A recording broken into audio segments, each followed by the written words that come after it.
تو انفاق فی سبیل اللہ، صدقات، زکوٰۃ، اس کے بالمقابل، اس کے برعکس ہے اپنی اس بچت کے مال کو.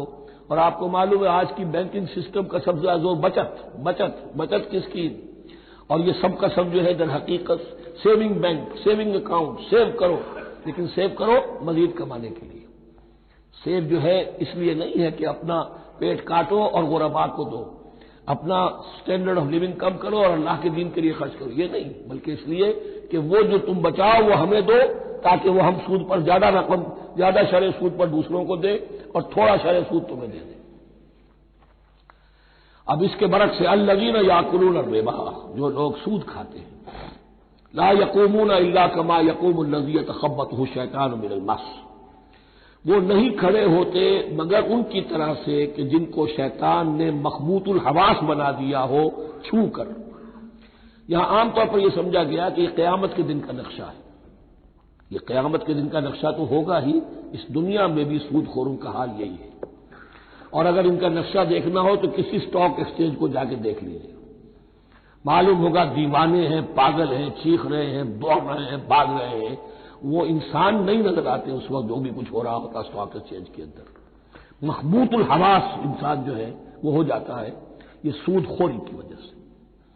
الذین یاکلون الربا لا یقومون الا کما یقوم الذی یتخبطہ الشیطان من المس ذلک بانہم قالوا انما البیع مثل الربا. اور ان کے سب سے بڑھ کر مخبوط الحواس ہونے کی کا مظہر یہ ہے، یہ اس لیے کہ وہ کہتے ہیں کہ بیع بھی تو ربا کی طرح ہے، بیع بھی تو سود ہے. میں نے 100 روپے کا مال خریدا، 110 میں بیچ دیا، 10 بچ گئے، یہ ربا ہے. ربا جائز ہے. 100 روپے کسی کو دیے اور 110 لیے، یہ سود ہو گیا. بھائی کیوں ہو گیا؟ 100 روپے کی شے دے دی، یہ 100 روپیہ دے دیا، کیا فرق پڑا؟ 10 لاکھ کا مکان بنایا، 4000 کے قرضے کے ماہانہ کرائے پر دے دیا، جائز ہو گیا. 10 لاکھ کسی کو دیا اور اس سے 4000 روپیہ مہینہ لینا شروع کیا، یہ سود ہو گیا، حرام ہو گیا. عقلی طور پر یہ باتیں ہیں کہ جو سود کے حامیوں کی طرف سے کہی جاتی ہیں. انما البیع مثل الربا، بیع میں کبھی جو نفع ہوتا ہے، ربح اور ربا یہ میں اس کو بیان کر چکا ہوں سورہ بقرہ کے دوسرے رکوع کے ضمن میں. تو یہ جان لیجئے کہ اس ظاہری سی مناسبت کی وجہ سے ان کا مخبوط الحواس لوگ جو ہیں وہ اس دونوں کے اندر کوئی فرق محسوس نہیں کرتے. یہاں اللہ تعالیٰ نے ان کے قول کا عقلی جواب نہیں دیا، بلکہ جواب کیا دیا؟ احل اللہ البیع وحرم الربا. اللہ نے بیع کو حلال قرار دیا ہے اور ربا کو حرام قرار دیا ہے. اب تم بات یہ کرو، اللہ کو مانتے ہو یا نہیں؟ رسول کو مانتے ہو یا نہیں؟ قرآن کو مانتے ہو کہ نہیں؟ یا اپنی عقل کو مانتے ہو؟